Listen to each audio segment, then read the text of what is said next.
Welcome to the Build with Bear Workshop. My name is Pat Bear. I'm here to build a Lego set and start a model kit. I'm also here to hang out with all of you. And I'm going to start things off by throwing the Bear Cave, the Lego, the site, the Tier 2 blue emote in chat. If you are currently a subscriber, you can reply with those emotes. If you're not yet a subscriber, you can say hi or use other people's emotes. Or if you feel like being a lurker, you can just go ahead and lurk. That's also okay. We are currently at, boom, 27 out of, boom, 40 subscribers. Dustin Forcer to subscribe with Prime. That's 40 months on a 40-month streak. That's ridiculous. 40 is so many months. Thank you so much, Dustin. There we go. We can also throw the Bear Cave Lego site Tier 2 Blue Emote in chat to thank Dustin for renewing his sub. Appreciate that very much. Lashbrook is here. Hello, Lashbrook. Happy to have you here. Yeah, we're good. Yeah, we're at 27 subscribers. The goal is to get to 40, as I said. It is also currently September, from October 1st through the end of, from now till October 1st. 25% off new subs. Reminder, do not use the Twitch app. There was a bonus bit thing that is not happening anymore. Hey, Lord Crashington, welcome, welcome. I should also mention, if I bring this thing up, the next thing we've got, the next thing that unlocks is on the 26th till October 1st. We got ourselves a 1 gift sub for every 5 gift subs added in free. That is not cumulative. So that is if you gift 5 subscriptions to the community, a 6th subscription gets added into that on Valorant, who are the sponsors of this.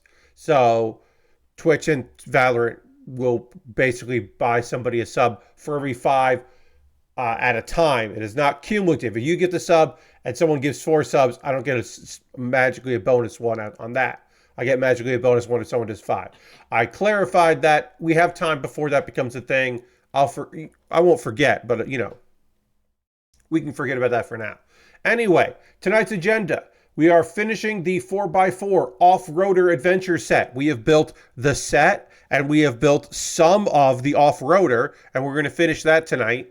And then we will start the Gundam X non-grade. It's the Gundam X from Gundam X, a kit so old, 1996, that I can't find a good photo of the kit on the internet. I found photos of the high-grade version of the Gundam X, and we're using that for reference, but this is a non-grade. This is not the oldest kit that I have ever built. The oldest kit I've ever built is from G Gundam, which came out before Gundam X.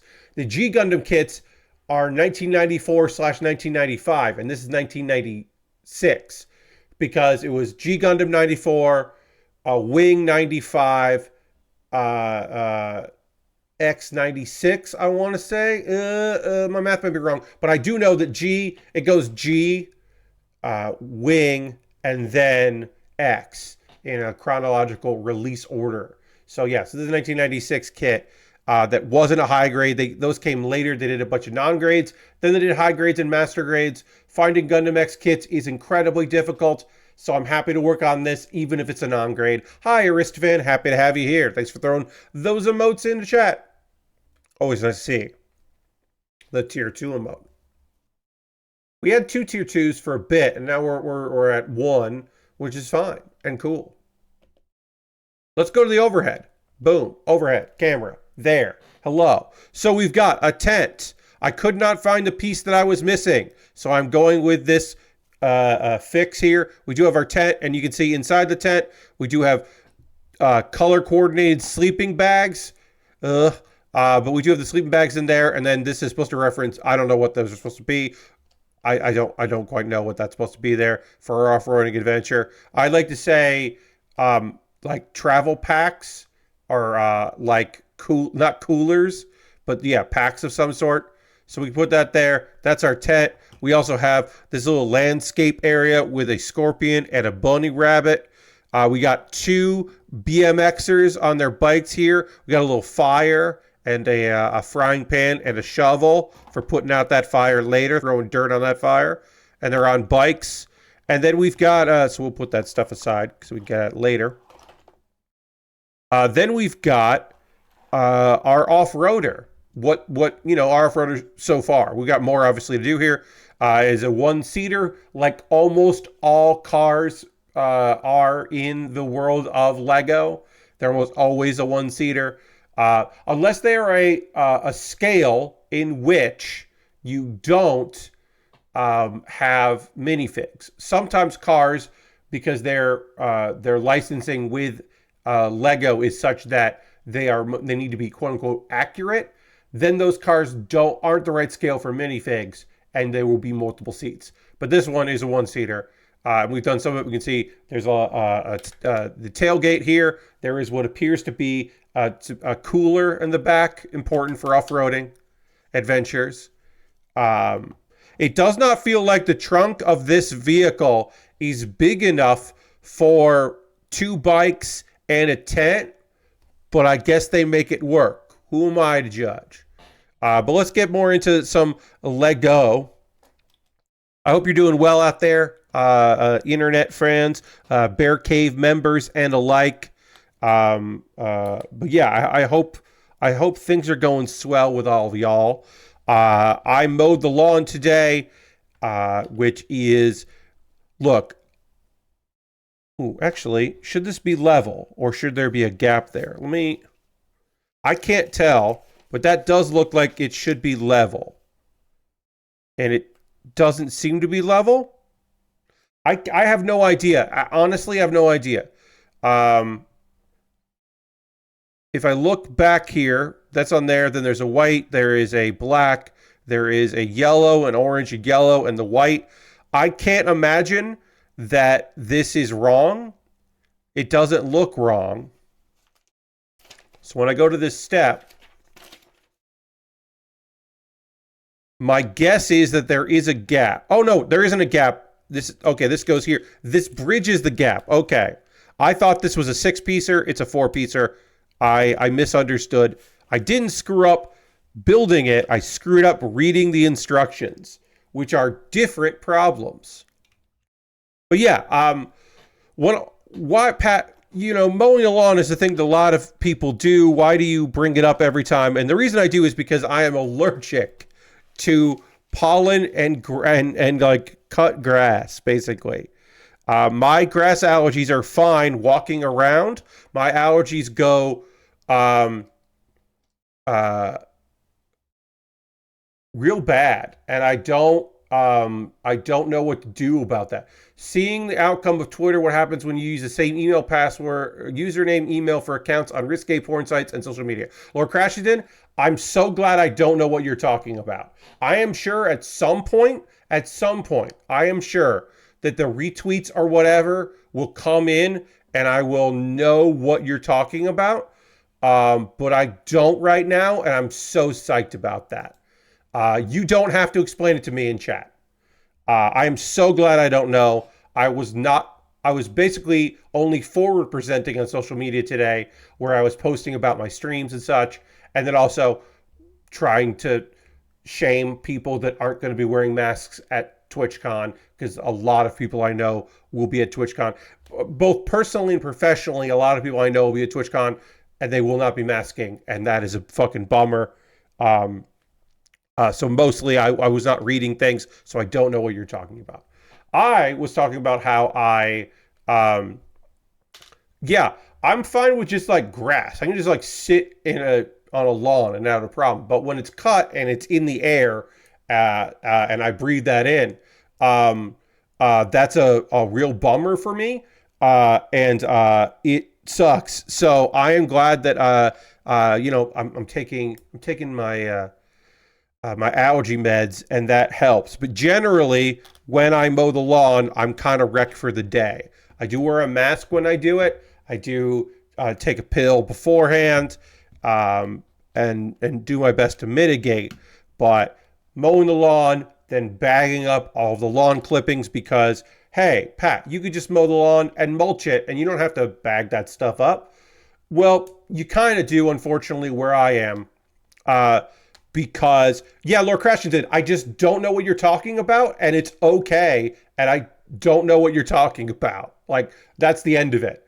I don't need it, because I don't know what you're talking about, and I don't want to know, because I will know at some point, and I like not knowing right now.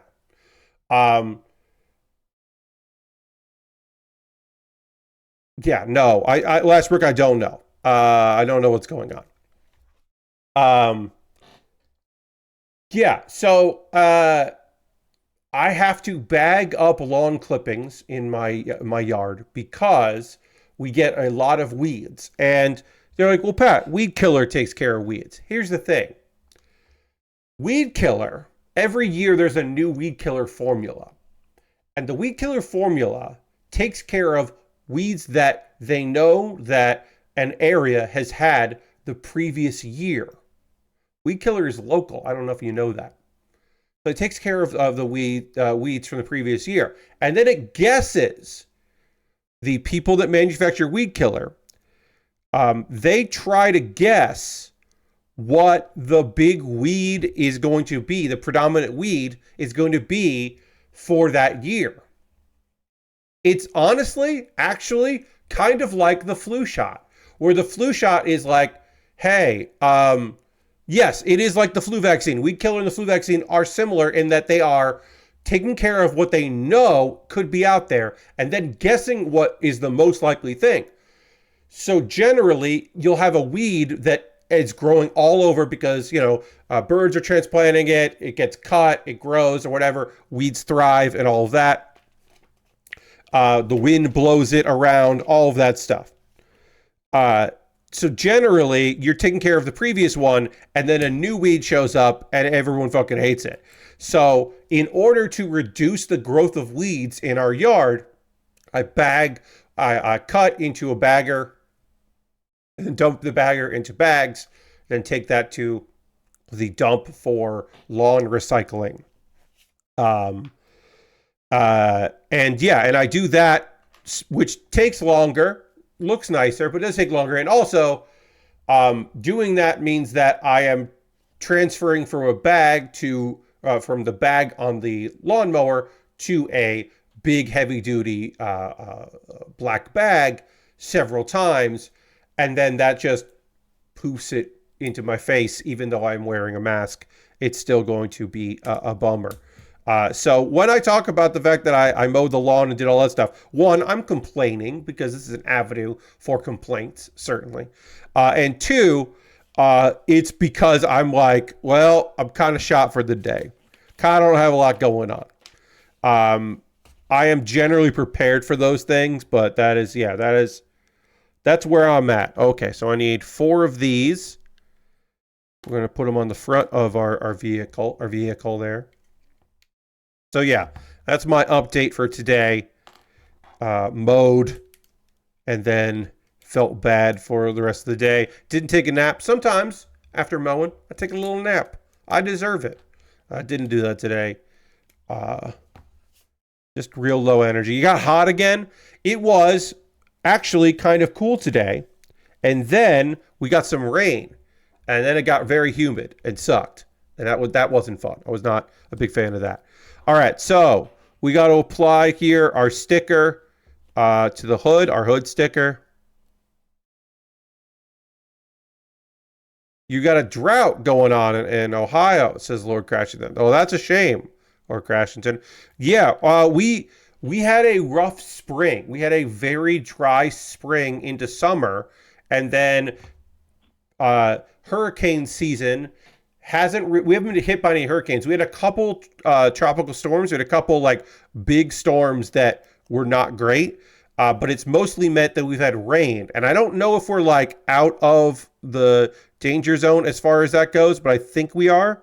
I think we are in a good position here as far as rainfall goes. We finally caught back up to the average, but it took a very long time.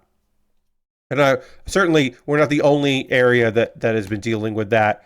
And certainly, there are areas that are still dealing with it, with the droughts.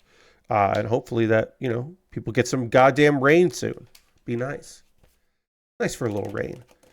All right. Now we're going to build... Oh, there's only a one shot here. We'll build the front bumper here, which has a hook on it, to simulate the idea that it could be like a wench on there.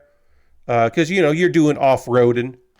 You gotta You got to be able to tow yourself out of a situation or help tow somebody else. And we got fun lights here. These lights, they say light on them, and they've got eyeballs on there. You can see that? That's a fun little bit of business. That's etched on to the Lego. We got two of those, and then two regular lights. That's fun. It's fun bit of business. Nice little thing. And we got an extra one of those, which is fun. All right. Let's see. There were rumors of this happening, and now we have confirmation. This started yesterday with some people from Midwinter Entertainment, which is a subsidiary of Behavior Interactive. They were working on the Project T game, which is a spin-off of Dead by Daylight. That game is apparently canceled, and the studio is closing. They canceled Project T, and they are closing the Midwinter studio in Seattle. Apparently, they ran something on it, and apparently the feedback they got was very bad. I can't tell if this was it was a play test. Okay, and then this is an interesting thing. So they said, hey, so their reasoning is risk assessment, and all employees were offered to. Okay, so this is a fun thing. So they laid people off, and they were like, hey, Seattle folks, do you want to move to Canada? Which, as many of you know, is not a simple thing to do. And would be a process of moving one's entire family to another country. It's not like even another state within this country. So that's, and who knows how many of the employees were in the office and how many were, work from home, because that's a whole other scenario. And if they were going to also allow that, we don't know. But one thing is, apparently the last playtest scored well. Somebody that was working on audio for Project T said, after 4 years, the studio I've been working with on multiple titles shut down, and said, one of the craziest things at the most recent playtest, we got a 92 out of 100 score in fun playability, and it's being sold that the game was not liked by the players.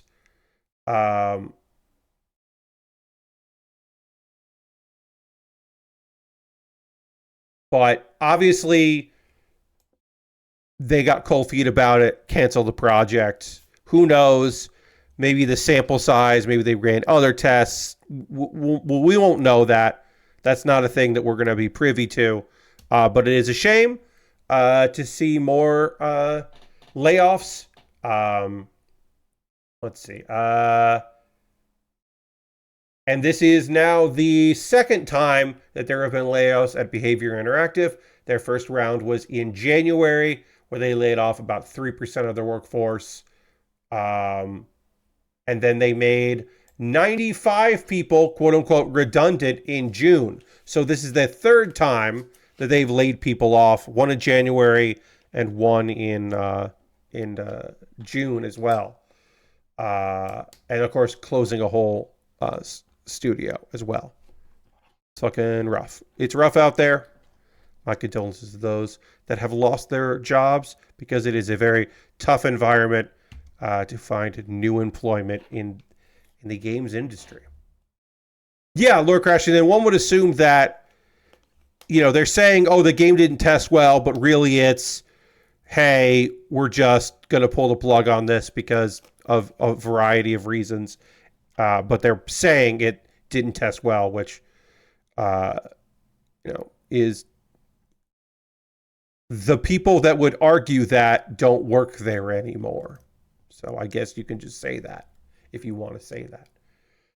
All right. Okay.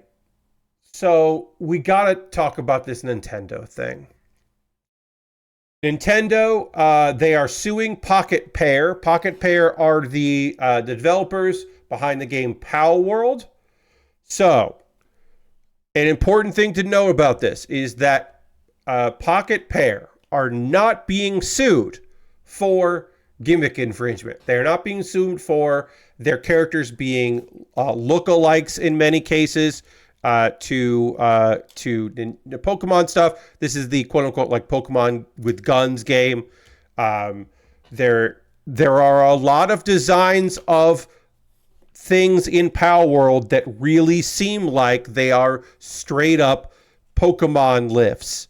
It is there is definitely an argument to be made.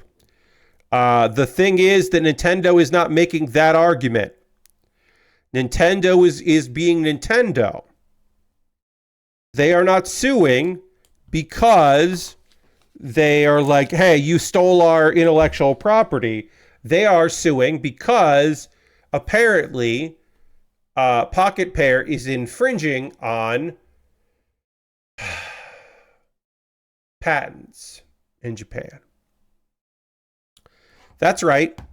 A thing you may not have known about Nintendo, which has been an ongoing thing for many years, is that Nintendo are patent trolls. Now, is that fair, Pat? Because the exact actual definition of patent troll is a group or person that has a patent that does not make anything. They only enforce this arbitrary patent in order to extract money from other people. So in that instance, Nintendo isn't a patent troll. They're patent bullies, which is a separate thing. They have broad patents for things that sometimes they use and sometimes they don't, which are, in fact, in many instances, things that many games and game developers use. And they only enforce them selectively, generally against other Japanese companies that make a lot of money. They rarely go after people that don't make much money because, of course, they would like to be paid fees. And Nintendo is incredibly successful in Japanese court. Now, reminder, of course, reminder, I am not a lawyer. I am not a patent attorney. I am not an expert in anything related to this. I'm not an expert in patents or the Japanese law or the Japanese court system. I am only going on information presented through many years and reporting done by a variety of people and interviews. 404 Media spoke to a Japanese game industry analyst, Serkin Toto, who is the CEO of the consulting firm Kantan Industry, or Kantan Games, I should say. And basically, that interview was just like, yeah, I mean, they just win. They win all the time. They won 7 years ago. Okay, so when they don't win, there's a settlement, and that settlement benefits Nintendo. We don't know. You probably have not heard of the game White Cat Project, which is a mobile game in Japan, and made by Colpal.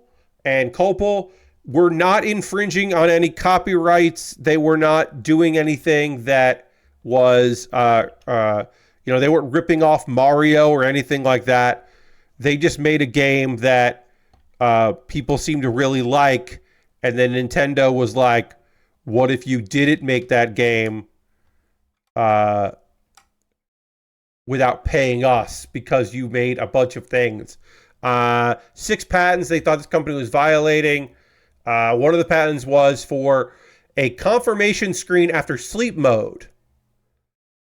Nintendo has a patent on that, apparently. So, the kind of notification that when your phone comes out of sleep and the game doesn't instantly resume, it comes up with a thing of like, hey, do you want to resume the game? Nintendo owns a patent on that.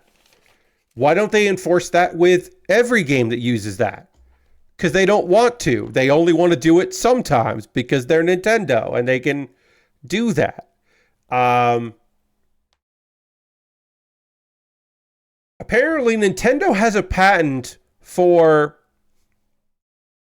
This made me laugh. When a character is hiding behind a tree, when the game forms a shadow, so you have a kind of sense of where the character is, even though you don't see the character clearly.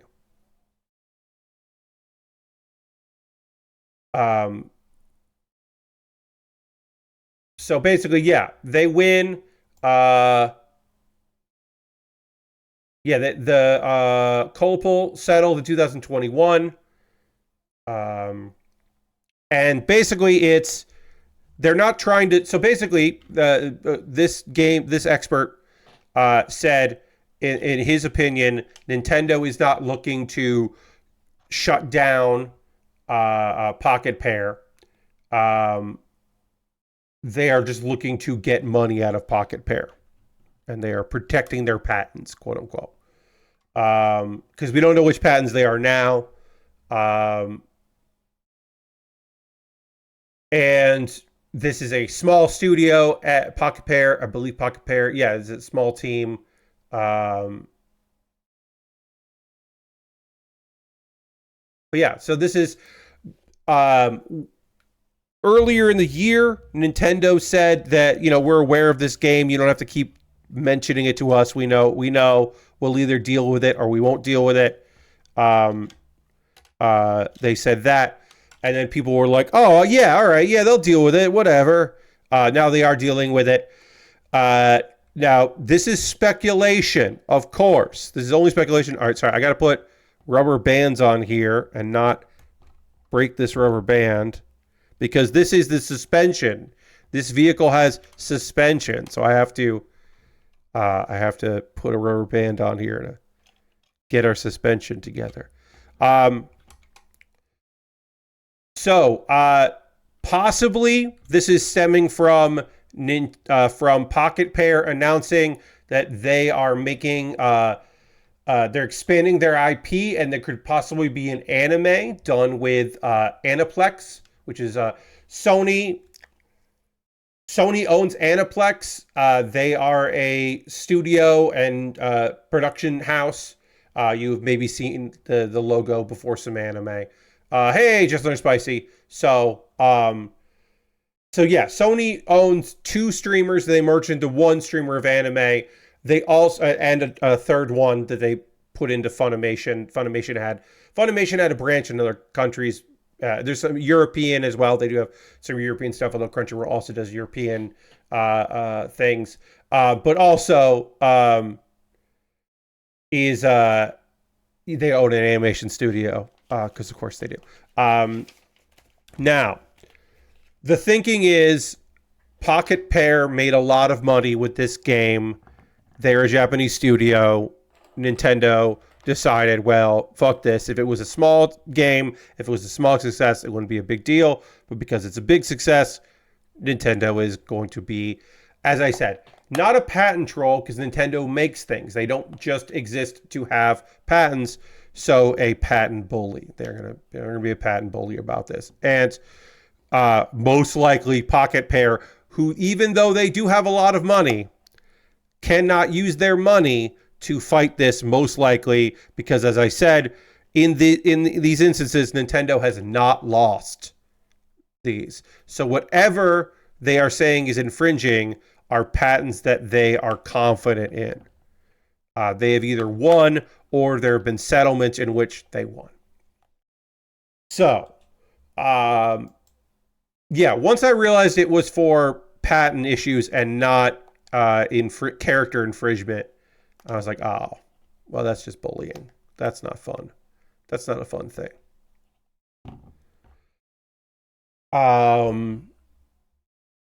I encourage you to go to Kotaku and look up the review that Zach did for Funko Fusion. If you're unaware, the people what brought you Funko Pops have a video game that is like a bunch of licenses kind of like as worlds. Um, uh, so there's like a Hot Fuzz group of levels. There is a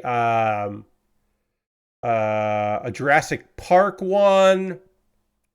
It's kind of like the Lego games, but but instead there are Funko Pops running around. I believe there is there's a bunch of properties in there. And apparently um it sucks. Um Oh, there's a Scott Pilgrim versus the World stage, and even in that you shoot things.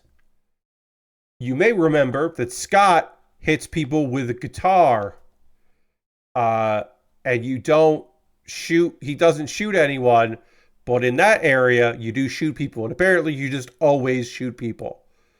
You have some sort of ranged weapon, which is normally a gun. Apparently the game is a mess.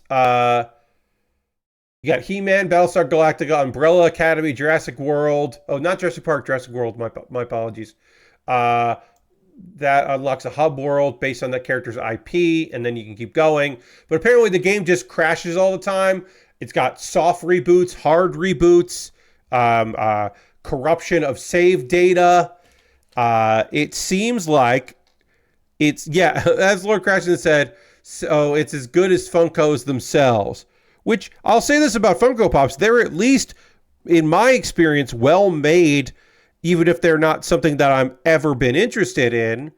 They're at least well made.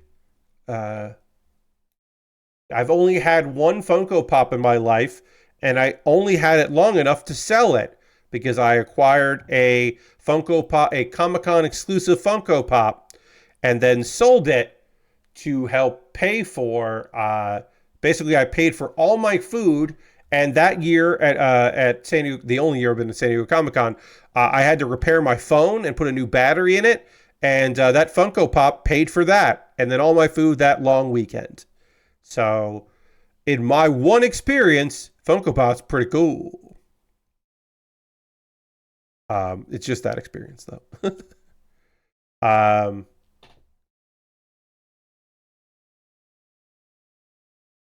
Also, a lot of the properties don't feel like family friendly. It just seems like a technical mess.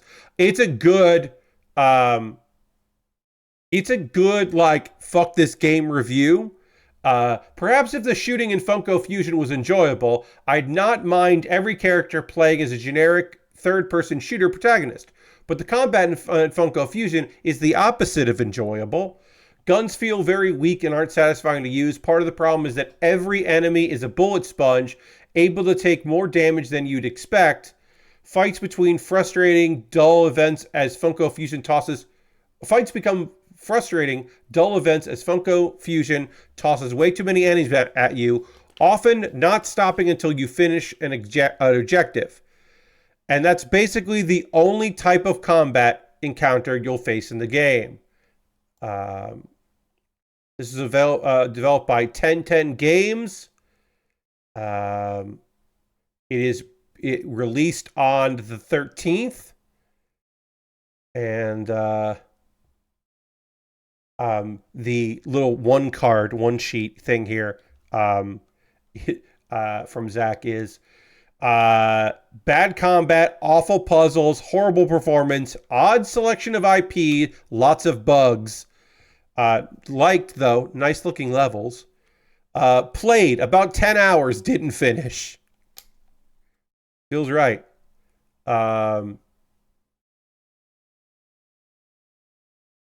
Yeah.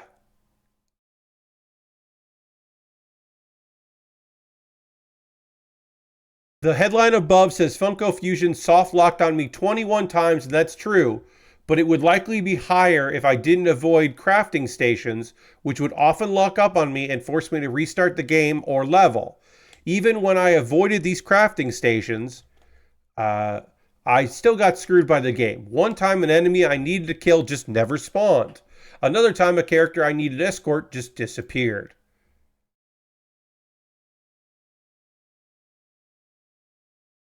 I've not finished Funko Fusion.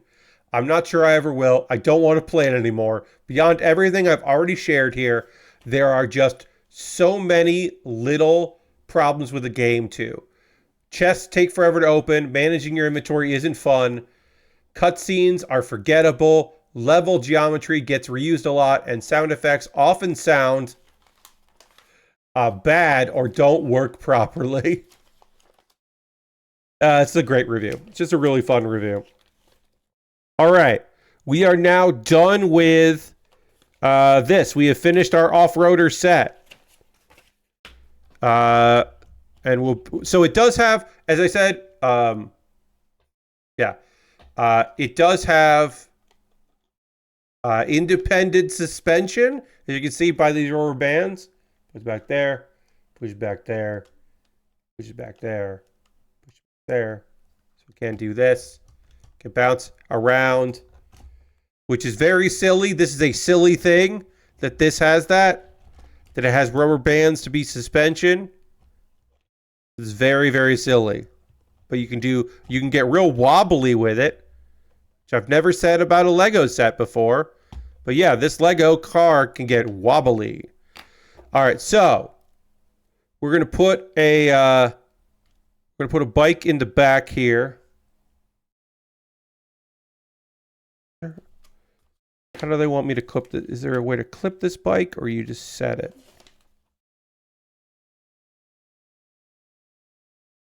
Like this. Yeah, I don't think you want to do that. They just want you to do this. Okay. So we put a bike in the back.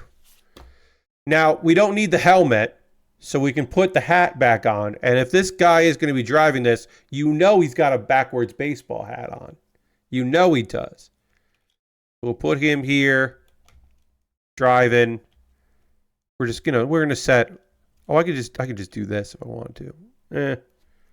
Put it back there. This doesn't really fit like they want it to. We'll put it there. Put the back on here. We're just building a scene. Gotta have him lean back, I guess. Get the hat into there. All right, we'll have him lean back. Put this back on. Then we'll get our other thing, because we gotta build a set here. We gotta build the whole set. Yeah, this doesn't stay on like they said it would. Oh, that works. All right, we're gonna build ourselves a little set, and then we've got our biker who's doing a little off-road in here, and there, and then off to the side we got a fire, and so we need that there. Got the shovel, and then these are extra here. So yeah, so here's our set. What are my thoughts on the Lego 4x4 off-roader adventure set? It's pretty damn good. I do like the suspension here, like I said. That's a good bit of business. This is a fun detail. It's a good looking vehicle. I'm glad I built it. I like the extra stuff. The tent is a weird thing that's in here. It's kind of a weird choice, but I like it. The little area here is weird as well. I like that. There's a lot to like about this particular set. So I'm happy about it. I'm going to take a photo of it. Kid resistant with the suspension. Yeah. Yeah, it's got a little bit of a bounce back. It's nice. I'm going to move my mic so I can take a photo. Like that. Yeah. That.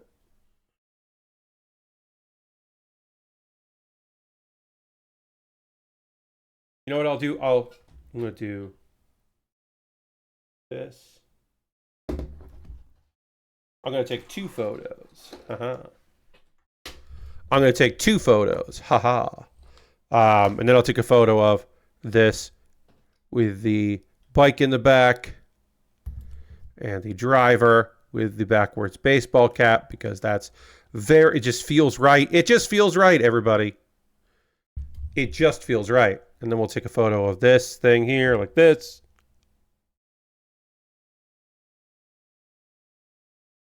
Okay. That feels good. So that's it for that. We're going to move on to the Gundam X, which we will show off now. There's the Gundam X. This photo is from, as I said earlier, this is from the high grade version, which we are not building here. We are building the non-graded version. We do have an instruction booklet. It is very small. It does have some nice color. This came out while the show was airing, which is wild. And how do I know that, Pat? How do you know this was coming out while it aired? You can see here, 1996. How do you know? Because there's a bunch of shit here trying to get me to watch the show. We got ourselves a little poster. Got a cool poster here. Mobile Suit Gundam 779, Volume 4, trying to get me to buy some manga. And then on the back here is ways for me to order a bunch of shit. It's like, I don't know, get all this manga. Get these VHS tapes, Pat. Please, please, please, please. Please buy G Gundam and Wing. Pick those up. Please, we would love that if you would pick up these various properties. And you're like, yeah, that's cool. Also, please watch the show. It airs from 5 p.m. to 5:30 p.m. I don't know the rest of this. You know what? Google Translate, please let me know what the fucking deal is. My question is, who buys a model kit and then it was like, oh wait, this is a show? Like that's strange to me, but sure, okay. Oh yeah, let me open up the translation app. Photo. What are you saying here? Okay, TV Asai, which is every Friday from 5 p.m. to 5:30 p.m. Broadcast dates and times may vary depending on the region. Okay, so Fridays 5 to 5:30. I got to remind you, friends, people did not like this show. Wing was a revelation. Wing brought fans back. Wing was huge in Japan and internationally, but talking about Japan. And then Gundam, after Colony, Gundam X came out, and people were like, boo, this is slow, and there aren't that many Gundams, because some of these Gundams here don't show up until really late in the series. I mean, the Gundam X is there, but there's a bunch of them that you just don't see. So it totally makes sense that people were like, what's going on with this thing? And then we got on the back here, looking at the various Gundams. Good luck finding the Gundam Airmaster or the Asteron or the Leopard. Versago, you may remember, as when they did the mashup kits, the Gundam Breaker show. One kit was like, it was like a wing, or not wing, it was like a Death Scythe with some other stuff. And that other stuff was, or maybe it wasn't Breaker. Maybe that was it was a fighter series. One of the fighters or build series had references to this Gundam, which was wild because it's the only Gundam X thing that's ever been acknowledged, really. If you're putting out merch for a new show and not mentioning it for the new show, you're probably doing merch wrong. Lord Crashington, generally, these kits didn't come out while the show was just airing. Gundam stuff for the longest time wasn't in line with the product. It was usually behind, and it was to promote reruns. The fact that this is promoting the show means that it came out early enough in the run and they were desperate. Gundam usually, the way that Gundam merch worked, it's not the same now, but for decades, the way that Gundam merch worked was the show aired, then the merch came out, then you bought all the model kits while the new show aired, and then they would do a bunch of stuff there because they had all the designs done, they had everything ready to go, they didn't have to worry about leaks or anything like that, it just came out when it came out. So they usually came out in the middle of the run, towards the end of the run. But this, obviously, ratings were so bad that they pushed it forward to promote the show. Um, and yeah, it's remarkable how bad X did. It is the second worst ratings wise for a Gundam series. It was the worst for a very long time, and the only Gundam series that premiered in America before it premiered in Japan, one of the Chibi, the SD show, Japan hated that, and that's the worst rated one. Also, this box is small because the whole thing is small. This is a non-grade. It's bigger than the non-grades for G Gundam, but it also has a bunch of text and like stuff that's not in the instruction booklet is here in like there's stuff about Gundam markers inside the box itself because they didn't want to print it on the instruction booklet, I guess, but it's just like, here's some things about markers. If you want to get wild with markers, here's what you could do. And it might be about stickers too, but I think it's just about markers. Let's see. What do you say here? Gundam white. Oh, it's saying you should use white and black because that's not going to, apparently, maybe that's not going to be color correct. And they're like, hey, this is the markers you could use to make it that way. I've never seen that in a Gundam kit before. Yeah, we built that weird cat thing, the Neko line that I actually hated putting together. That Neko line had, the instructions were on the cardboard. But yeah, this is all about markers. One could assume that they were trying to like sell more markers and, you know, like maybe I don't think markers were official Gundam markers were new at this point, but they might have been new. I don't know. But this little like ad of please buy our shit is so fucking fun to me. It's such a nice little thing to have. And this like, please buy our other stuff, buy our manga and all that, with a little cool poster on one side. I don't know what to tell you. This shit's cool. I'm fucking into this. I'm definitely saving this because I think it's just like a nice piece of, I don't know. Oh yes, we did have one kit that transformed. The Gundam Airmaster transformed. Anyway, I've talked enough about this. We should probably start building it. Some nice art and presentation there. Yeah, I think all the extra stuff is nice. This kit should not take long to build. We're not finishing it today, but it shouldn't take super long for us to get to. A bit of an update on previous conversations we've had.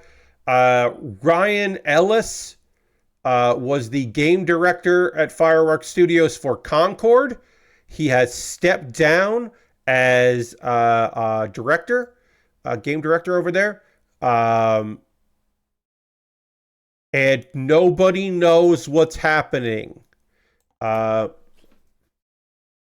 He was at Bungie. He was the creative director on Destiny 2. He left in 2017 to start working on Concord.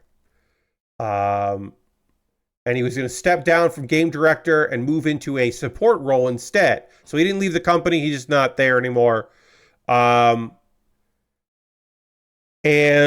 yeah, people in the company just don't fucking know what's up. They don't know if they like are going to have a new project, if they are going to get absorbed by Sony, who haven't owned them for that long, if they are going to get, if they're going to be all laid off and the studio is going to close. Like, nobody really knows. This is a wild thing that I'd heard this, but according to IGN, their sources tell them that apparently in the days that you could buy Concord, in which case, of course, was very, 2 weeks plus the pre-orders and such, that apparently, okay, so I need 14 and 15. Oh, that's right. This does this shit, doesn't it? This is kind of wild. So 1996. This is A1 and A2. A1 is 1 through 18. So you're like, oh, cool. A18, right? And then 19 all the way to 40. This is B1 is number 41. So even though the sprues are A and B, you only build by number. So when I see number 20, I have to figure out, well, that's probably okay, no. So 20 is A2, 20. That's how early we are here. We are transitioning into sprues that have letters on them, but the numbers don't reset. So you just kind of have to figure it out as you're going. This is, this is some early shit here. Bandai. Always trying to figure this shit out. They were always trying to figure it out. We'll do a lot of panel lighting for this kit because it's a white kit, so it'll need some. We're working on the legs first, which is always weird to me to do the legs first. It always feels strange, but that's the order that we have been given, so that is the order that we will be building. So apparently Concord only sold 25,000 copies, which is wild. And they bought Firewalk in 2023. We do not know how much money they bought Firewalk for. That was not because they were not a publicly traded company. They did not have to disclose how much they bought them for. But they were going to be a third party for Sony. They were going to be a Sony first, and then Sony said, "Well, let's just buy you." Now, did they buy this team, Firewalk, in order to manage Concord, which they were worried about, or do they want to have? They were like confident in it last year when they bought it, because like realized that's a year ago that they purchased it. Maybe they were like, oh, this'll work out. We've got big faith in this. They'll be able to turn it around last minute. Or were they like, well, it's easier to put in funds to make it work better and support them if we own them? I don't know. I don't have an answer for you. Ironhide the Fourth comes in with a joke, which is Ironhide the Fourth's modus operandi. And Ironhide the Fourth says, a Higgs bosom goes into a church. The priest says, hey, you can't come here. And the Higgs bosom says, why not? You can't have mass without me. Thank you, Ironhide the Fourth. Welcome. Happy to have you here on stream. So that was a Concord update. Let's see. Hey, so I don't know a lot about this remake for Dead Rising. I have heard some people being pretty excited about it. Some people thinking that they may have made it a little too easy. And people that were like, yes, that they maybe made it a bit too much, that, they compensated in places. And yes, it was always hard, but maybe now it's not as hard as it needs to be. But one thing that is clear about it, that fucking weird song that plays when you fight the prisoners outside of the mall is in the game still. Gone Guru from the band Lifeseeker is still in the game. And there was an interview with The Gamer that the founder of the band, Mark, talked about it. Basically, he had a sample of the song available on CD Baby, and through CD Baby, he got contacted to license the song for a Capcom game, which he was unaware of what game it was going to be. He didn't know what game, and then he bought Dead Rising to play the game to find his song, to see if his song was in, when it was in there. And apparently he was like, he's like, I hope they made the remake a little easier for casual gamers like me. You could hear previews of songs there, so I guess someone who was scouting music for the game heard it there. Let's see. He found them all appealing and strange, or the game. He appreciates the game difficulty for making it special. He struggled to play it. I may have to take another crack at the game this time around. Maybe some of the updates will help more casual gamers like me along. And he did not, apparently, he didn't know if the game was going to be, if the song was going to be in the game again.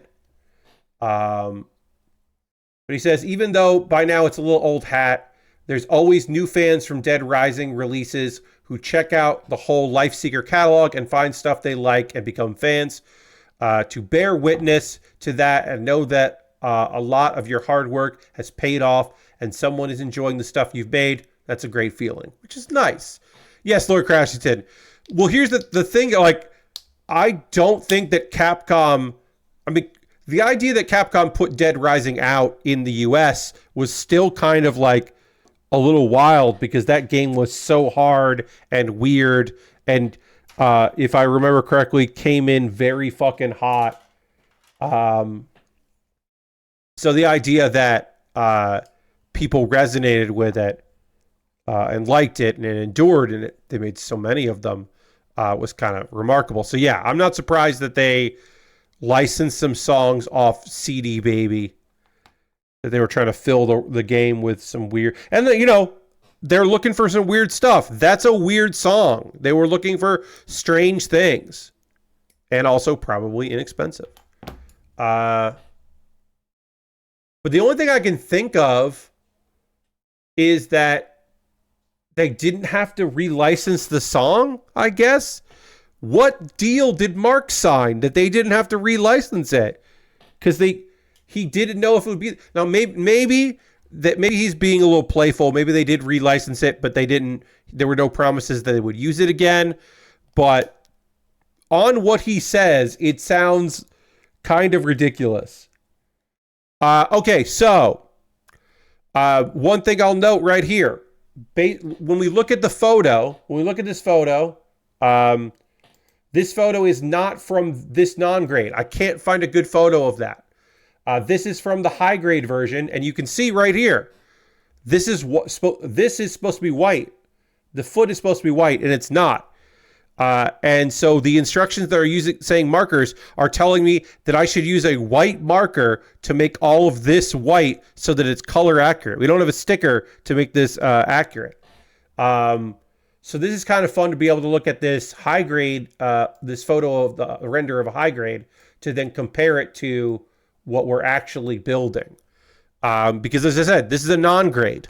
This would have been fairly inexpensive to pick up at the time and was the best thing you could do if you were looking to pick up some model kits of this series before they put out more. Which again, they did not put out a lot because this show fucking tanked. The thing people like about, when I've heard people talk about the show, it had good, it had good characterization. It was very slow, and people were like, well, at least the second half picks up. The reason why the second half picks up is because they got their episode order cut, and they realized that they had to speed up if they wanted to tell their complete story. It didn't get canceled, but they were like, you get less episodes than we said originally. So the reason why the pace picks up is they were like, well, we can't fuck around with this shit anymore. We got to get into the plot. We got to rework the scripts and our outline for the whole thing so we can get to the shit we need to get to. And that's why the pace fucking picks up eventually. Because they were like, shit. Anyway, we'll talk more about... over the course of the rest of this stream and the next stream, we'll talk more about Gundam X, I'm sure. Now is the part of the stream where I'm going to do my ad reads. I'm going to talk to you about ways you can support the channel. Everything I talk about here is optional.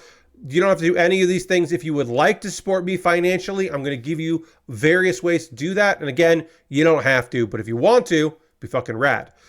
First and foremost, if you are currently a subscriber to the Build with Bear workshop, why don't you put the Bear Cave, the Lego, the site, the tier 2 blue emote in the chat. Being a subscriber is the easiest way to support what I do here with your cash money or your Prime Gaming token. If you are, we saw Dustin resub with Prime tonight, which is rad. But yeah, if you have Amazon Prime linked with your Twitch, you get that token. You can use it for anybody. If you want to use it for me, that would be great. If you're not using it for someone, why not me? Because you're already paying a good amount for Prime, and you could just help me out if you wanted to. If you're, if you got Prime on another monitor because you're watching the Jets versus the Patriots because you hate yourself, because they're bad teams. They're not good teams. Or maybe you're watching to see Aaron Rodgers be bad at football and you take pleasure in that. That I can respect. But yeah, being a subscriber, easiest way to support me. And also, hey, it's September. So until October 1st, there is a deal right now where you get 25% off a new subscription. If you have never subscribed before to the channel, you can get 25% off. And that's not just me, obviously, that's anybody. So if there's another channel you'd like to help out, you could do that financially if you wanted to. And remember, don't use the Twitch app because it's just going to charge you more. You got to pay that tax, and you don't want to pay that tax. You want to pay other taxes. Now, pay your taxes, probably. Anyway. Also, bits and coins, always appreciate it. That's the easiest way to support what I do here. There are other ways, like my Patreon at patreon.com/PatBear. There's a $1, $3, $5, and $10 tier. There are different rewards for different tiers. Consider joining me on Patreon. On my Patreon, my $10 patrons decided this was the kit I was going to work on. I gave them 3 options. I had a fairly modern high grade. I had this very old non-graded kit. And then I also had 2 entry grades. And I paired those 2 together because they're not going to take long to build because they're entry grades. And I was like, oh, I'll just pair those 2 together. So I had 2 entry grades, a non-grade, and a high grade. And they picked the non-grade. And that's what I'm building now. I gotta buy another Lego set. That's what I need next. I want to add more. I don't have any Lego right now. I have one very quick, easy build Lego set that I have. But I should get like a 300 or 400 piece kit for soon. Anyway, that's me talking to me. Join the Patreon if you want. It'd be nice.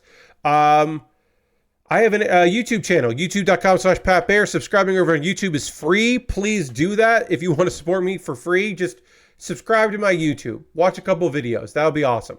Now, if you want to go a step further, you could become a member over on youtube.com/PatBear. Being a member is the easiest over there for $2 a month. Very easy, simple. You get my Wednesday videos on Tuesday. So the video that everyone saw yesterday, you would have seen the day before. Wild.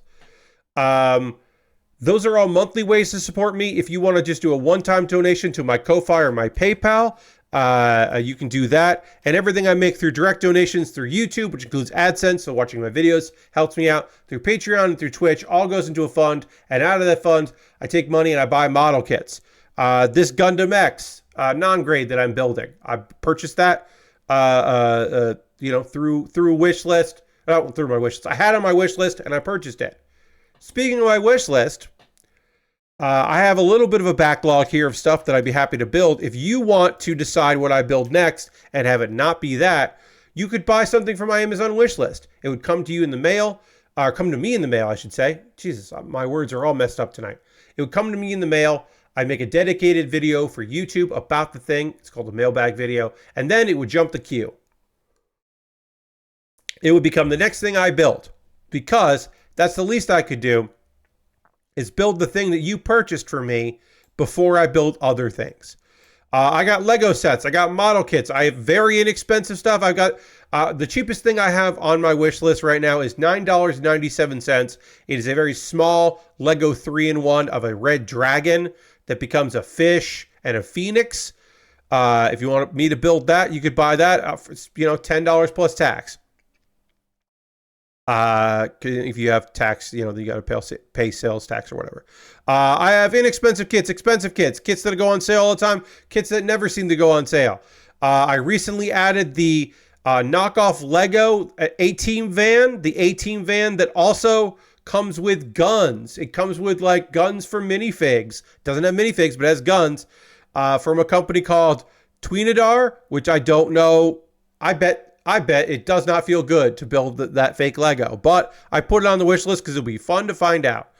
Lego sets, model kits, inexpensive things, expensive things, all kinds of stuff that I will be happy to build.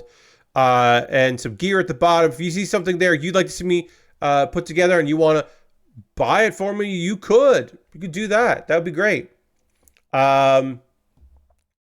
Let's see. Is there anything else that we should pick up here? Wish list, all that. Okay. Oh yeah, my alternative to Amazon is Throne. I have a wish list on Throne if you want to support me, but you don't want to go through Amazon. I got you. And then also the most convoluted way to support me, go to USA Gundam Store. Buy a gift card at USA Gundam Store. They will send you a code. You can then copy and paste that gift card code to me in a whisper here on Twitch, a DM on Twitter, or Blue Sky, or Mastodon with that gift card code. Sorry, let me just check real here. What's going on right here? Somebody sent me. Oh, somebody shared me a thing, and I was like, okay, sorry, that did not. You didn't need to know that, but somebody sent me a message to my DMs with a funny photo. Anyway, those are all monetary ways to support me. If you want to support me but not spend any money, join my Discord. I post build photos at the end of every stream. People post stuff they're working on. The Discord is nice. And you're welcome to come hang out there. A couple of video links for you to check out. This week I put up a new episode of Pat Bear's Anime Club where I talked about, that's right, this one is me talking about Banished, which I still contend is going to be the next big thing in anime. There have been some examples. A year ago, I made that claim. A year later, it hasn't really come true, but I stand by it. And we'll check in next September and see if I'm right or not. But I am convinced that it's so popular in light novels, it's so popular in mangas. The main character being somebody that is kicked out of their house, the hero's party, their country, whatever, the school, and then it turns out they're awesome. There's so many examples of it that it's going to become saturated in anime very soon. Some of them are isekai, some of them aren't isekai. I talked about it in the video. And then my weekly anime recommendation series, it's still September, so it's still isekai month in Kuma Baer. The latest Kuma Baer is about reincarnated as a sword. That's right. It's a weird anime where the main character died and then is now a sword. And a very fun cat girl named Fran wields that sword, and she's adorable. And they have a father-daughter or master-student relationship. And it's so nice that there is no love interest in there. There are some annoying characters. There's some cool growth. Fran is just such an adorable, wonderful character. The sword is fun. It's a good time. I recommend it. Right towards the end of it, they get a summoned beast that's a big dog that's great. Oh, good times. Good times. You should watch my 1 minute explanation on Reincarnated as a Sword and why I think you should watch it. Okay. So I talked about that there. Now is the part of the stream where I'm going to talk to you about a manga that I have been reading and then an anime episode that I watched. So we'll get into that. And before that, I do need to drink some water, and we have to dramatically transition back to the overhead camera. And then we'll get into this model kit, do some panel lining, and then work on the other leg and start working on the chest. We do legs, chest, waist, arms, and then weapons. We're going to finish this kit. I'm going to have to do another poll because we're going to finish this kit on Saturday. I'm 99% sure we'll finish on Saturday, so I'm probably going to have to do another poll. Maybe by the end of Saturday stream, but we'll definitely finish by Saturday. Anyway, let's talk about this manga. But first, we got to dramatically transition the overhead camera right now.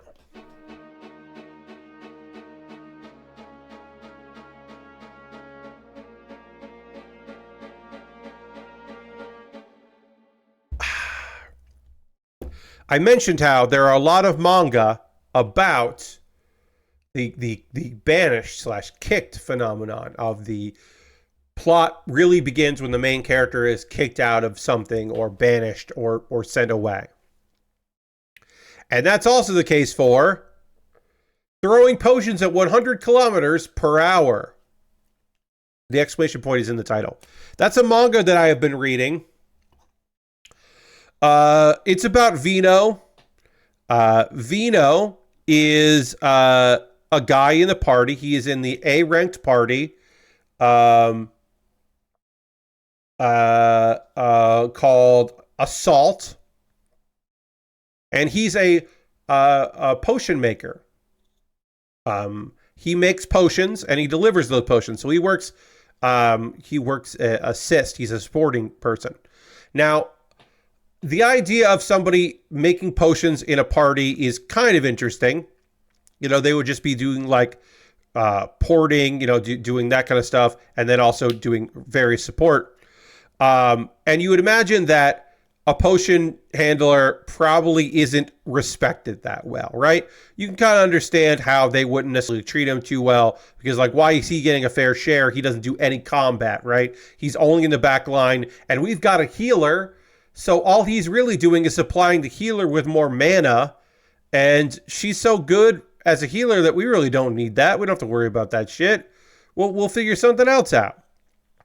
It makes some sense, right? Except the thing that happens where this is necessary for a lot of these series.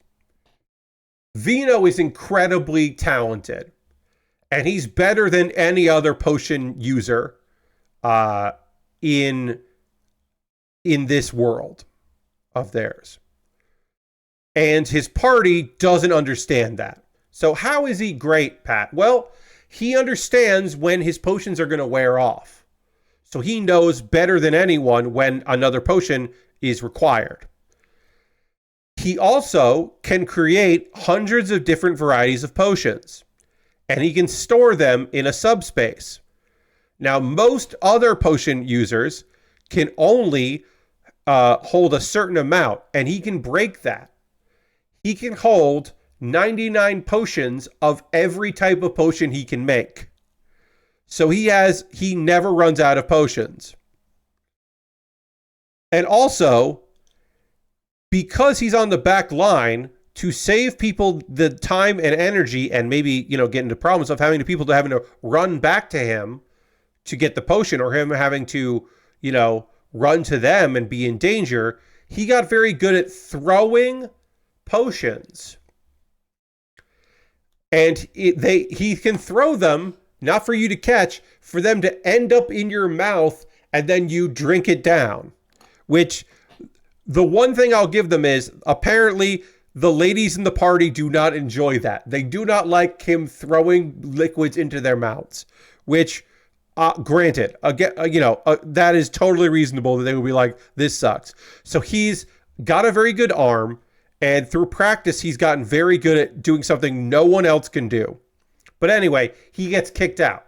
And not only does he get kicked out, he becomes bait so they can escape this dungeon they shouldn't be in. Yes, Lord Crashington, when you really spell it out, it is weird that he throws potions and the bottle lands in people's mouths. And the idea that women in the party would not like that is reasonable. Yes. Hey, it's fucking manga and anime. There's always something where you're like, ugh, that's this. This is the only part of the anime that I'm like, not great. So he almost dies in a monster attack because he gets abandoned, because that's what happens in these stories. And he runs into a woman who has been mistreated. She is what is her name? Oh yeah, it's Canadia. Canadia has been mistreated by people everywhere she goes. She has black eyes and black hair, and that is considered to be an omen. And people call her the god of death because she is a violent sword wielder. She's a solo adventurer, and still managed to make it to A rank being a solo adventurer, which is wild. And she's injured, and he's like, well, I guess I'll die protecting someone. That seems pretty okay, because he's not a combat person, right? And he's like, the only thing I can do is throw a potion. So he does. He throws like a potion that would bend, like that's got like something that will like paralyze it temporarily, but he's not feeling like it's going to be enough. And then he one-shots that monster because, hey, Vino's very good at throwing things. As the title suggests, he can throw potions at 160 kilometers per hour. He's very good at throwing items. And he has an unlimited supply of potions, so he's not going to fucking run into any trouble. He heals her. And he's like, okay, we can do this. Let's be a party. And he says something like, I want to protect you. I want to stay with you. I want to be with you. Now our girl, who has been mistreated and treated very poorly by a lot of people that don't want to partner with her, that say mean things about her, that are scared of her because she's different. This guy is saying really nice things to her. And she misunderstands his like, I want to form a party with you. She takes as him being interested in her, like for marriage, like being a partner in life, which he does not do a good job of making her. At first, apparently, he thought she was kidding. I think I'm 12 issues in here. I think we got to issue 10, and he was like, oh, she's serious. Like, come on, you dude. But he's never like understood that kind of stuff. She doesn't quite understand that. She's a bit yandere about him, quote unquote, cheating, and like very territorial about him. But otherwise, they do have a nice relationship, and it's fun. Where I am left off in the story, they have proved their worth. He single-handedly defeated most of the people in his former party because they were taking the exams to get to S rank. They defeated a monster they shouldn't have been able to defeat and save the town, and they're taking the test to get to S rank. They're doing well together. There are some shenanigans afoot behind the scenes. The monsters that they have been fighting are probably part of some sort of conspiracy, and we're now like getting into some of that and see what's up with that. And yeah, I mean, like, it's one of those. I think you would know, like, if you want an overpowered main character who is like not arrogant about it and is like pretty fun, Vino seems like a pretty good dude. The will they, won't they is like basically like, will he understand? Will he like respond to her actual feelings? Will he like ever fucking tell her, oh shit, no, I meant party together. I did not meet that I wanted to be in a relationship with you. Who knows? It'll be interesting. I do love that she's supposed to be the vanguard, and he ends up throwing potions at most monsters, and it's fine. And then when it's something where they do need to team together, she does well. It's pretty fun. I don't think it doesn't reinvent the wheel. It's not doing anything new. I think potion user is an interesting twist on the person that needs to get kicked out of the party thing that we're very used to now. I think that's kind of an interesting little twist on the formula. Throwing potions at 160 kilometers per hour is totally fine. It's a totally fine manga. I don't think you have to go out of your way to read it, but I've been enjoying it. And now for a show that at the start of this episode, I was like, they're going to do 13 episodes this season? Okay, this is episode 11 of Oshinoko. Now, the end of episode 10, well, by the episode 10, we've already done the major story arc here. We've already done our big story arc. We finished the stage play arc, and we're kind of getting into, which I believe is the private story.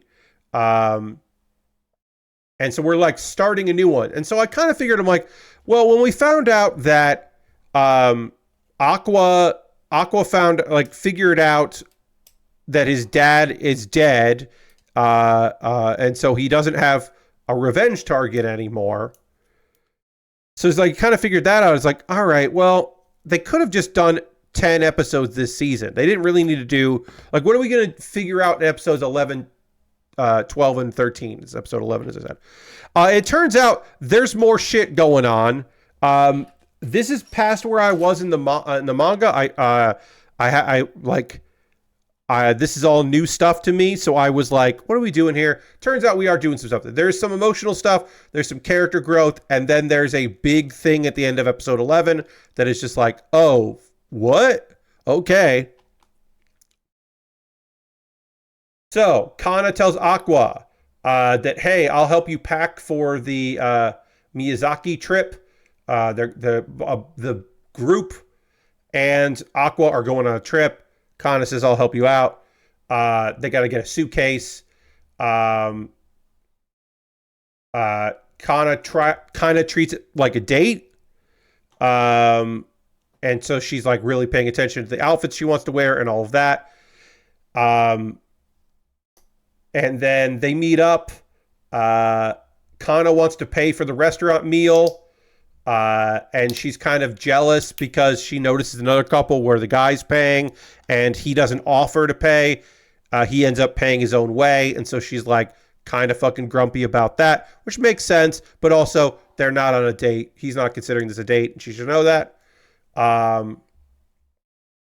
They get a suitcase.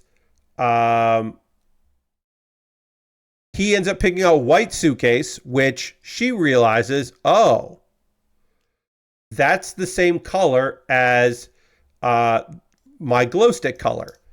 Aside, idols generally have like a color for flare and a color that you would use their glow stick or turn your glow stick to that color to support them when they're singing. So even if he doesn't find the significance in that gesture, she does. She finds that to be a significant thing that he has bought a suitcase of that color. This is a little thing. Honestly, they're really just talking. She's kind of like certainly into him. He's like, yeah, I kind of have this thing with Akane, and I don't think I need to anymore because it was really to benefit both of our careers, and I kind of don't need my career to take off anymore. And so that's kind of his thing.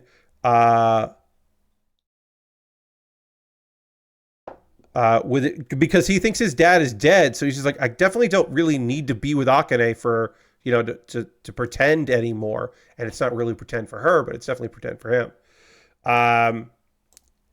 Aqua kind of wants Akane to go on the trip because his idea is, while we're on the trip, I'll figure out a way to talk to you. She kind of senses that things are fucked up here, and she's like, let's just talk now instead of me going on a trip with you to talk about things. Akane still wants to help Aqua. And it's like, yeah, look, we don't need to do this. Maybe we do. This was all the plan to find my father, and now I found him. Or kind of found him. So I don't think we need to do this anymore. There's a lot of drama here. As always, Aqua is like a very emotionally repressed person. But he at least is trying his best to understand other people better. And he at least kind of understands how people would take the things that he says and does. So he's growing. There's a thing about Akane finding a loophole in what he's had to say. And I'm not quite sure what the anime means about the loophole. I didn't quite get that. So I think we're going to hear more about this loophole later. But I'll admit, friends, I did not quite pick up what they were putting down about the loophole. So, hey, that's the end of the episode, right? No.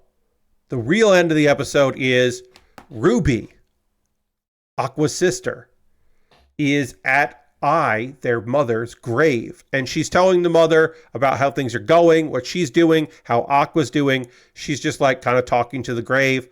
And then, as she's leaving, she walks past a man who walks to the grave.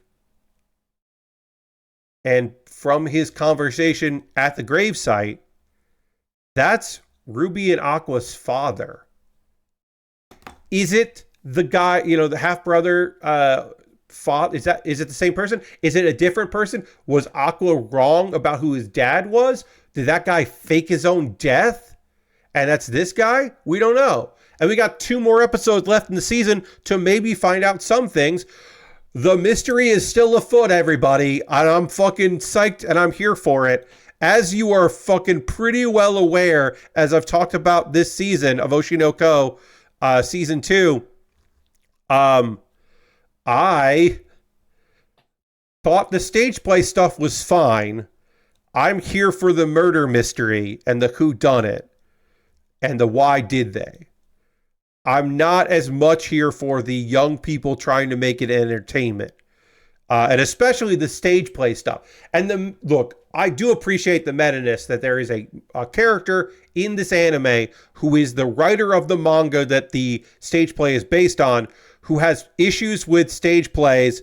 And so a mangaka wrote about a mangaka who doesn't like a stage play. And now there's an anime of the manga about the stage play, and it's fucking meta in a way that I can appreciate and I enjoy. I like that shit. I just don't vibe with the young people stage acting, stage performance thing as much as the older doctor who died and was brought back to life, reincarnated, I should say, as a young boy. And now he's trying to figure out who set him up and his now dead mother up. And to figure out who his biological father is. That shit I like more. And what now appears to be fake out, where we just like, oh, that's who your father is. And also he's dead. Now that that's apparently not accurate, we can move on. And the hunt continues. And so I'm excited about that. 2 more episodes left in the season. As I said, I do actually still think that episode 10, honestly, episode 9, they could have shoehorned in and he's dead. But episode 10, they definitely could have ended the season on and then started with the reveal about the dad, which is now episode 11. I still think you could do that in season 3. Is there even going to be a season 3? I don't fucking know. In Japan, season 2 of Oshi no Ko, still very popular. Didn't seem to take off here in America as hard as season 1, possibly because one of the things that resonated with people was this group of weirdos and wannabes becoming an idol group. And all of the idol music hit people. And I don't think the other stuff has hit as hard. So there's that. But I still think that it's still a very fucking beautiful looking show. And I think the acting is really well done. I will give it this. Even if I didn't resonate with the young people doing a stage production, I must give props to the voice actors because what they are doing is incredibly difficult. They are adults pretending to be teens, pretending to be actor teens who get better at acting. So they're not even playing actor. They're actors playing actors who are bad, which is difficult. That is a skill, to be naturally bad at acting as an actor. That's some difficult shit. But also, they have to like grow over the course of 9 episodes of this stage play. Several characters got better at being actors, and these voice actors have to convey that, and that's difficult. That's props worthy. I think that's a really talented, real talent. So kudos to them. I think that's just like, that's commendable and cool. Okay, so this goes on here. Our legs are done. Let's skip the chest and the stickers because I'm feeling a little loopy right now. So I won't put the sticker on. Let's put the waist on next so that we can connect the legs to the waist, because I think that's fun. I'm okay. Don't worry about it or anything. I am just feeling a little tired, and like I said, I did lawn work today, and that always hits my allergies. So while I am working on the waist of this kit, I want to hear from you, friends. What are you watching right now? What are you playing? What are you up to? What are you into? I always like to hear from you about what you got going on. So if there's anything you want to tell me about what you're up to, feel free to let me know. Play any video games, watching anything like that.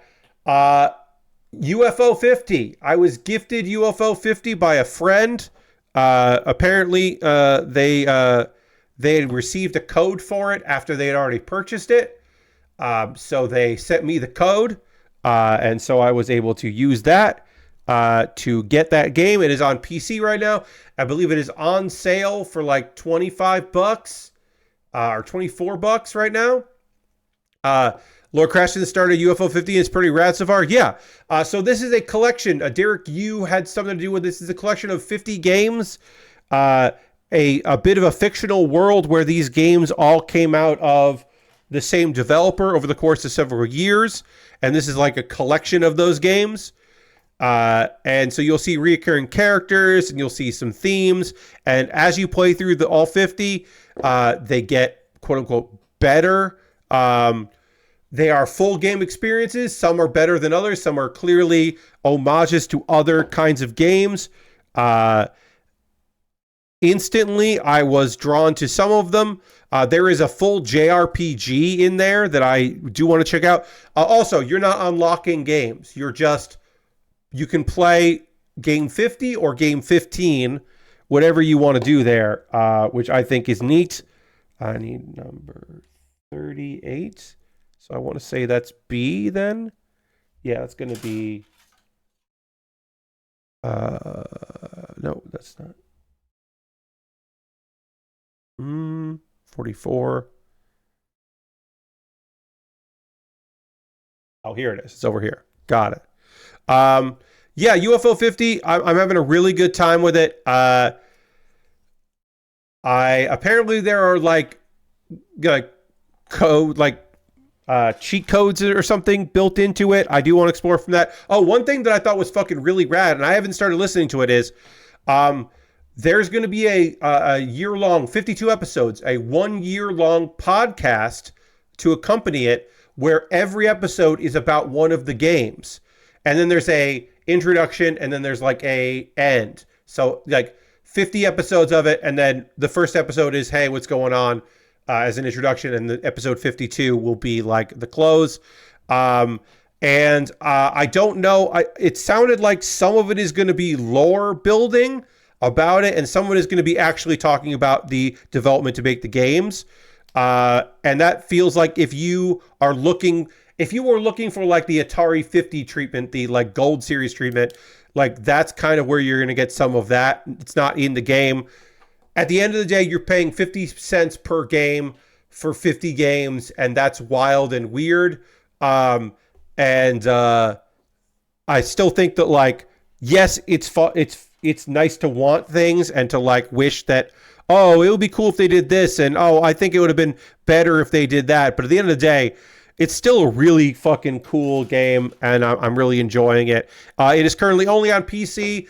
It is apparently great on Steam Deck. And yeah, I would say you should check that shit out.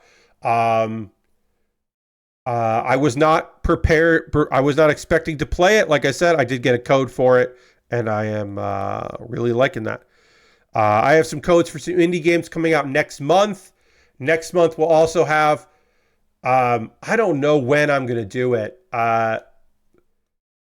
Next month, WW 2K24, I'm going to have to look at. Also, next month, there's the Shrek DLC for Power Wash Simulator, and I guess I'm going to play that at some point. I don't know. I'm not like dying to play that because I don't particularly care about Shrek. But there are also 5 Tuesdays in the month, so we'll figure out a way. WWTK24 will be on my list of things to check out on the second Tuesday of the month. And then the first and the third Tuesday are new games that I'm getting codes for. And so the fourth and the fifth, one of those could be Shrek. I think the fourth Tuesday is probably going to be Shrek then. Because I want to be timely with the game that's coming out around that, or that will have come out. So yeah. So I am enjoying UFO 50. I played Hearthstone on Tuesday. Thank you for everybody that came by on Tuesday for my Hearthstone stream. It meant a lot. I had a good time with that. I was losing a lot and having a not the best time in the world. Okay, so gotta figure out which pieces are the sides. They're right here. I had a good time though in Hearthstone. We were losing with a very bad deck, and then we switched to decks that are not great but are really fun. And then turns out I did pretty well with the decks that are fun. And ended up with more wins than losses. So that was nice.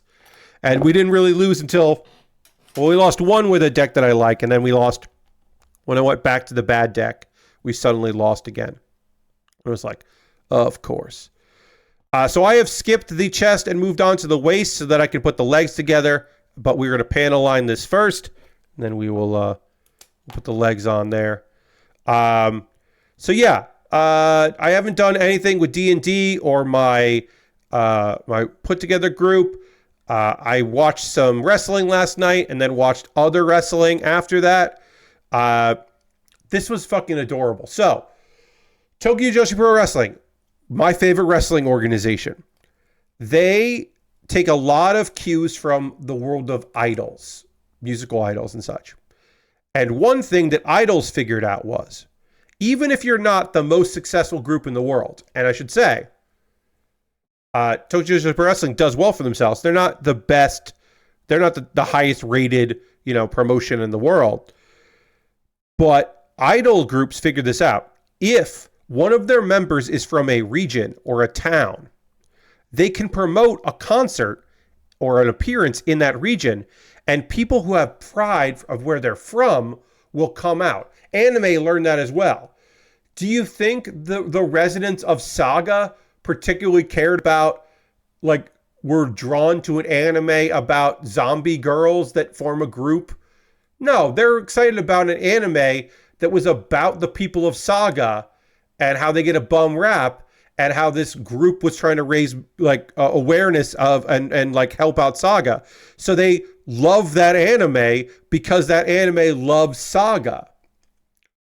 In the same way, if you got a wrestler from Tokyo Joshi Pro Wrestling who is from a region in Japan and you come to that region, every time they go there, Arisu Endo is a tag champ this year. It's her first title. She is not top of the totem pole. She is mid-range at best in the company. But she's cool as hell. She's got great fashion sense, fun, likable, great babyface underdog. And where she's from, freak the fuck out when she's coming back. And every year since they started doing this, they do a bet. They sell in a bigger venue. Now there are two reasons why they sold really well. One is Arisu Endo, and if you looked in the crowd for this show, you saw people in her two T-shirts. She's got a green shirt and a purple shirt, and there were a ton of people wearing her shirts. They gave her flowers at the beginning of the show. The town's mascot was there. The mayor was there for photos. People came out to see Arasu. Also, Aja Kong was listed. Aja Kong does stuff with Tokyo Joshi Pro Wrestling. Aja Kong was there. People went nuts when Aja was in the same semi-main event. The people remember. There were some old folks who were so fucking excited that they got to see Aja Kong wrestle. It rules. It completely rules that that people are like so fucking excited about that. About her being there. And they got into it. They still liked it. It's still a wrestling show. You still understand the characters. Also, a lot of the old folks that were there for Aja really liked one of my favorite wrestlers, Pam Harajuku, who her character is canonically 4 years old. She's as old as she's been wrestling. And she was like hiding and doing silly. She's just a silly wrestler. And they really liked her. They liked her silliness. But that show was just like a fun house show. It was just a show in a region in like a giant gymnasium. But there were banners.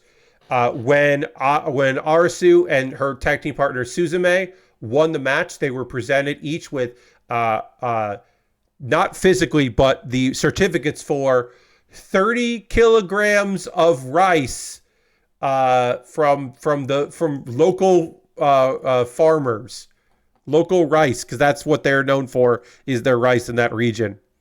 It was just like lovely and very cool. And the wrestling was fun. The oldest wrestler in Tokyo Joshi Pro Wrestling, Yappy Yoshiko, who recently joined the crew from another promotion. She got her first win as a full-time member of the roster. She is 37. And has been wrestling for 4 years. She started actively professionally wrestling at 34. Yappy whips ass. She's great. She looks way younger than 37. But also, 30. Sorry, she started at 33 because she's 37. She started at age 33. She was like, I'm gonna get into wrestling. Yes, this era is DDP. She is. It's also hilarious that the newest member of Tokyo Joshi Pro Wrestling is the oldest member. The oldest member retired this year now. And so there were 2 girls who became the oldest, and now there's a new oldest. I'm going to read what y'all been writing in here. Lord Crashton started the Plucky Squire on PS Plus, and that has been pretty cool so far. Yeah, I've heard mixed things about that. I've heard that's a good Zelda game, but also maybe it's a little like too handholdy, is what I have read for some people that didn't love their time with that game, Plucky Squire. Aristocrat says, for some reason, I've been replaying Metal Gear Solid 5, a game I played nearly 10 years ago. It's still fun to use the Fulton device to kidnap a soldier or a goat. Yes, kidnapping animals in that game is still very good. It's good and cool and fun to kidnap people and animals with that. Lord Crashton says, in UFO 50, I tried the code butthole and it didn't seem to work, so I think they missed the mark on that part of the game. Yeah, I mean, they could have done better on that. You're right, Lord Crashington. They really fucked that up by not having it be a thing where you can enter the word butthole. All right, so 41 and okay. So we got to build the gun here. Again, I'm not going to do the chest because it involves a sticker, and I just don't want to apply any stickers this late in the stream. So I'm going to do the rest of the gun here. What other numbers do I need? I need this number here, and then there's pieces that go up there. So yeah, I'm just doing some extra stuff here. Lashbrook says, I watched most of Queen of Villains today. I can't comment on the accuracy, but it's been really good so far. They are really good at portraying the actual wrestling. Yes. So I saw the promotional show they did to kind of like amp people up that they aired on their YouTube channel. That was really well done.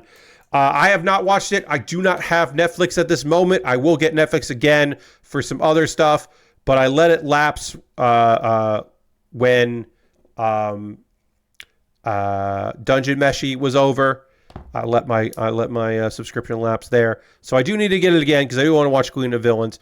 From what I am to understand, they don't sugarcoat how some of these folks got into wrestling and did not have the best time, but were doing it because they this was their way out of their own personal lives, personal situations, and that's very accurate to the time. But yeah, I've heard good things. I do want to watch it. Again, I don't have Netflix at this moment. I will probably get Netflix at some point. There might be a Netflix anime I want to watch next season. There might not be, but they're definitely, that might end up being the case. So if there is, then I'll have to do that. Okay. So how does this work? Oh, this just locks in. Oh. How do you work? Go like this?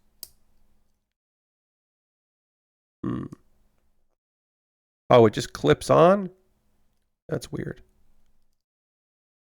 Yeah, these just clip on the side?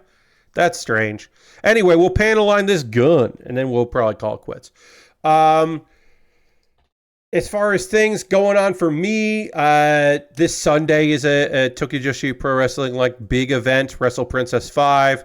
Come on, Anaki, Ryu Mizunami is not going to win the Princess of Princess Championship. She's not going to build, but it's going to be a solid match with Miyu Watanabe, the current champion. I think it's too early for Miyu to lose the belt.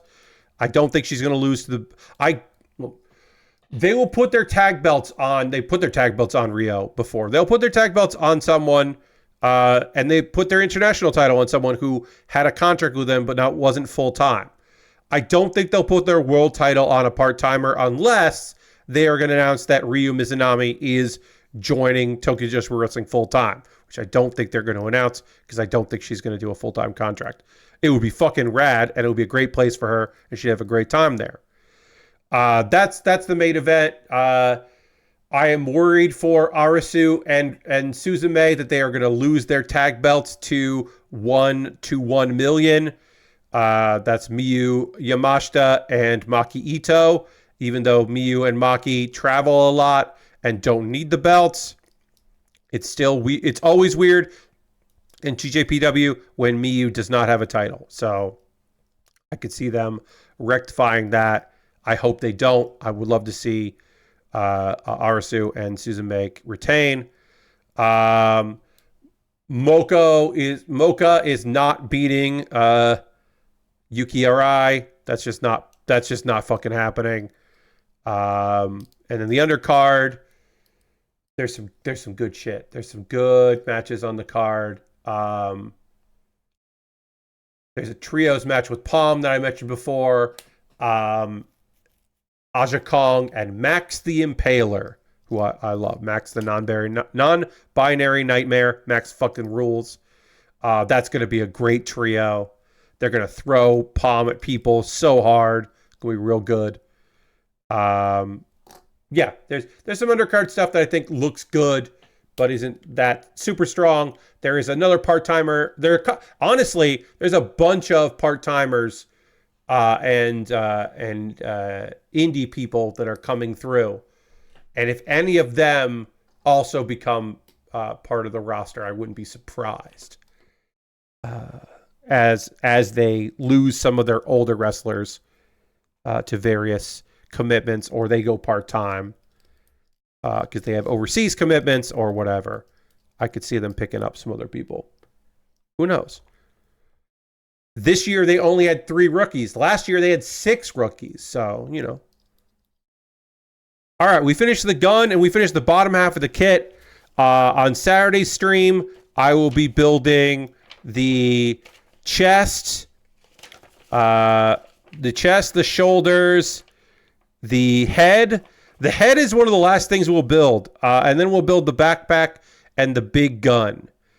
So we'll probably finish this kit by the end of the stream. I will know what I'm doing after that because I will do a poll for patrons to decide what I'm doing next. Oh yeah, okay. There is no sticker for the gun. there should, you know, that they should have that. That's annoying. There's not a sticker on their gun, but whatever. There isn't. It's not the end of the world, but it would be cool if they did do that, but they didn't do that. Yeah, all right, we got that. We got the beam weapon. The beam is just one piece. I'll show you that here. Unfortunately, the beam and the handle is just one piece here. This is a non-grade. I'm not surprised, but it is a bit unfortunate. Anyway, that is going to do it for tonight's stream. I want to thank everybody for joining me tonight. I hope you had a good time. I had a good time streaming. I hope you had a good time watching. We are going to raid. That is how we end every stream around here. We're going to go find someone doing cool shit and go spend some time with them because that's the least we could do. So hang around for that as I figure out who we're going to go raid. Who's doing stuff tonight on a Thursday that we want to go spend a little time with. If you're going to TwitchCon this weekend in San Diego, 2 things to be aware of. 1, go to Now or Never Comics in San Diego because that's Aaron Trite's comic book shop and Aaron rules. And tell him you watch Pat on stream. And 2, wear a fucking mask. God damn it. That's going to be a super spreader event. So wear a mask. Let's see. Arthur Geese is playing Dead Rising Deluxe Remaster, DRDR. So we'll go hang out with Arthur as he plays through that. Because that really feels like an Arthur game. That game came out before I knew Arthur Geese, but that does feel like an Arthur game for him to like do well at and also be frustrated with. So come along on this raid as we go hang out and check out that remaster. I hope you had a great time here. I had a great time having you. I'll be back on Saturday where I will finish this model kit, maybe start something new, or it'll take the whole stream. But either way, it'll be fun. I will be attending an Oktoberfest event that, yes, it's not October yet, but I'm going to Oktoberfest thing on Saturday. So I'll be full of meats and cheeses and various other things. That'll be fun on Saturday. Thanks everybody so much for being here. I hope you have a great rest of your night. I'll see you soon. Goodbye, everybody. Goodbye, goodbye, goodbye, goodbye, goodbye, goodbye, goodbye.